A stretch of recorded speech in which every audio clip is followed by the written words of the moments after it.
Introdução do Catecismo da Total Consagração à Santíssima Virgem. Quando contemplamos a história da salvação, pondo atenção no que diz a Palavra de Deus, nos damos conta que vivenciamos continuamente uma batalha espiritual.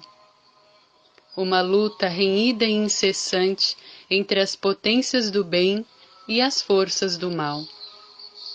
Existem dois, e apenas dois, exércitos que se embatem nesse confronto: aquele de Deus, sob o comando da mulher, e o de Satanás, composto pelos anjos caídos, pelas almas condenadas, e por todos aqueles que ainda neste mundo lutam contra a graça e a verdade de Cristo.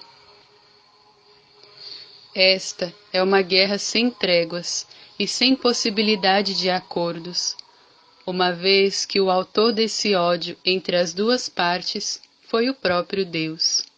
Foi o Altíssimo mesmo quem estabeleceu esta inimizade entre a serpente e a mulher, entre a descendência da serpente e a descendência da mulher. E o objeto da disputa são as almas imortais, criadas à imagem e semelhança de Deus, mas que Satanás e os seus anjos querem arrastar para o inferno.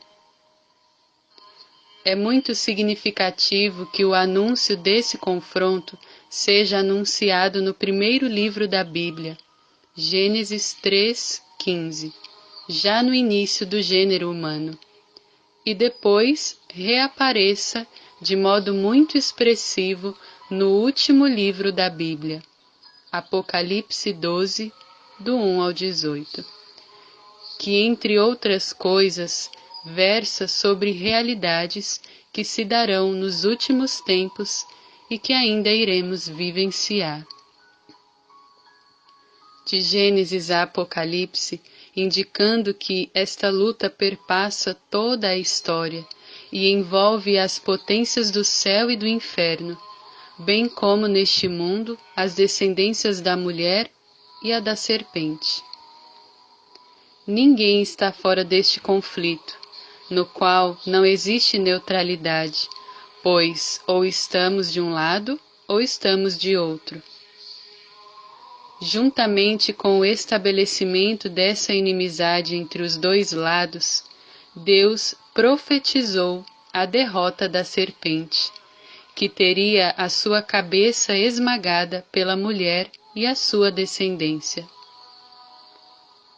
Estamos vivenciando esse combate espiritual todos os dias, em todos os momentos, e quem não tem conhecimento ou simplesmente não se importa com esta realidade está fadado a ser derrotado e ter a sua cabeça esmagada pelo inimigo.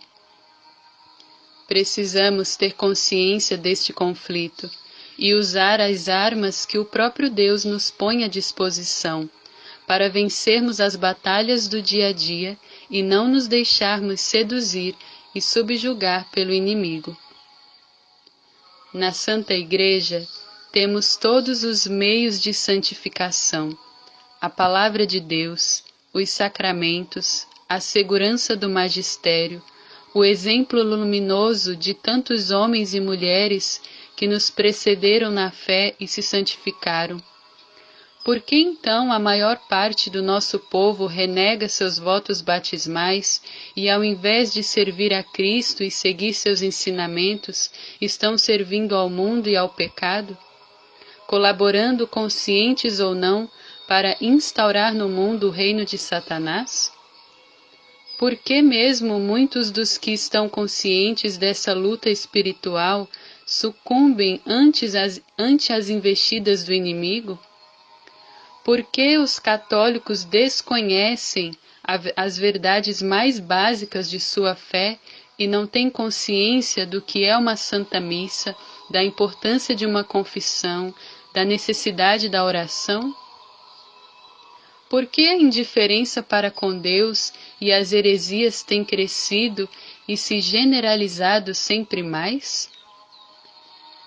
diria o grande Padre Faber, douto e santo sacerdote do oratório, que viveu no século XIX, na Inglaterra, e juntamente com ele uma multidão de santos, que a causa de todos esses males é uma insuficiente, fraca e mesquinha devoção a Nossa Senhora. E a razão não é difícil de se compreender. Deus Pai estabeleceu que a mulher e a sua descendência esmagaria a cabeça da serpente. Jesus na cruz nos fez compreender de modo inequívoco que essa mulher profetizada em Gênesis 3,15 é sua Mãe Santíssima, quando diz: mulher, eis o teu filho. João 19:26. Na pessoa do discípulo amado, toda a Igreja é entregue e consagrada à Santíssima Virgem pelo próprio Jesus, que, portanto, estabelece sua maternidade espiritual e lhe dá toda uma descendência, ou seja, uma multidão de filhos, a quem ela terá a função de ensinar a serem verdadeiros adoradores de Deus, ou seja, de os ensinar a rejeitarem as obras do mal e realizarem suas vidas à vontade de Deus. Em Apocalipse 12, o Espírito Santo nos narra como a antiga serpente persegue a mulher e a sua descendência, e também como a mulher ensina os seus a derrotar o inimigo. Diz aí, no Apocalipse 12:17, que os filhos da mulher são aqueles que observam os mandamentos de Deus e guardam o testemunho de Jesus. Ora, foi Jesus quem estabeleceu a maternidade espiritual de Nossa Senhora e fez dela a formadora daqueles que Ele resgatou com seu sangue. A missão dela é nos ensinar a amar a Deus de verdade, ensinando-nos a fazer tudo o que Jesus mandou. João 2:5. Ao mesmo tempo, essa Virgem fiel nos levará a esmagar a cabeça de Satanás, ensinando-nos a rejeitar as suas obras e seduções. Maria é a mulher do sim a Deus. É ela quem nos ensina a fazer a vontade do Pai e a combater contra os inimigos de forma a vencê-los. Esta é a razão pela qual a maior parte dos cristãos, mesmo muitos que se contam entre os crentes e católicos praticantes, têm sido derrotados por Satanás e sido mantidos prisioneiros e escravos do pecado. Estão longe de Maria e não têm por ela uma sólida e verdadeira devoção. Não entraram dentro da escola bendita de seu imaculado coração, para aí aprenderem a amar Jesus de modo mais profundo e perseverante. Também não aprenderam a usar as armas espirituais de modo adequado e eficiente para vencer o inimigo infernal e as seduções do mundo, especialmente as armas da oração, da confissão, da santa comunhão, da penitência e da caridade. Muitos são derrotados porque não têm noção do perigo e porque não sabem usar bem as armas que Deus nos deixou em sua Igreja. A verdadeira devoção à Santíssima Virgem, tal como nos ensina Montfort, nos coloca dentro dessa Academia do Coração de Maria, onde aprenderemos a viver de maneira mais madura e profunda a nossa fé, e onde seremos treinados para essa guerra espiritual, aprendendo a identificar o perigo e as artimanhas dos inimigos, e o modo de neutralizá-los e vencê-los com o auxílio da graça de Deus e sob o comando de Nossa Senhora, assistidos pela legião dos santos anjos. A situação atual do mundo e dos cristãos, no que se refere à busca da santidade, é de fato dramática, pois menos de 5% dos católicos vão à missa dominical. E desses que cumprem o preceito dominical, uma parte muito significativa não tem vivido de acordo com o que pede Deus e sua Santa Igreja. Mas além da busca de nossa santificação pessoal, devemos também considerar a grande massa do povo que segue o caminho largo. Quando temos verdadeiro desejo do céu e nos esforçamos para amar a Deus, naturalmente somos impelidos a buscar não apenas a nossa salvação, mas também o bem e a salvação de nossos irmãos, especialmente daqueles que têm vivido fora da graça, ou seja, em pecado mortal. Há muitas pessoas que estão cativas do diabo, aprisionadas em toda espécie de mentiras e vícios. Mas como fazer para ajudar os outros em meio a essa luta, se muitas vezes nós mesmos temos dificuldades para nos mantermos em pé?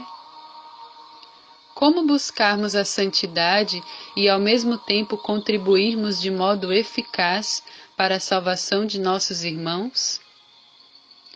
Foi em meio a essa batalha espiritual que em Fátima, em 1917, a Santíssima Virgem revelou a extraordinária estratégia de Deus para santificar o seu povo e salvar os pobres pecadores.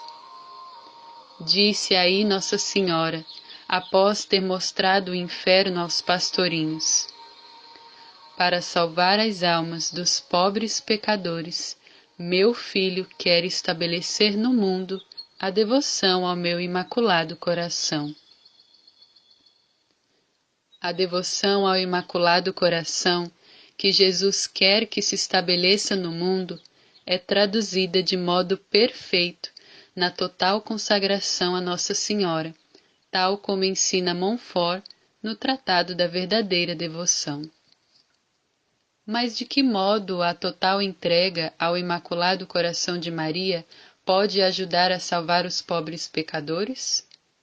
A resposta a essa pergunta revela a grandeza da sabedoria e da misericórdia de Deus, que quer salvar o seu povo, a importância estratégica da santa escravidão de amor e a razão do ódio e da revolta do inferno contra o tratado da verdadeira devoção e a essa grande consagração aí ensinada. Pois bem, por meio da verdadeira devoção ao Imaculado Coração de Maria, se entrega à Santíssima Virgem tudo o que somos e possuímos, incluindo os méritos de nossas boas obras, ou tesouro espiritual, cuja parte doável, os valores satisfatórios e impetratórios, será usada por Nossa Senhora para resgatar os pobres pecadores.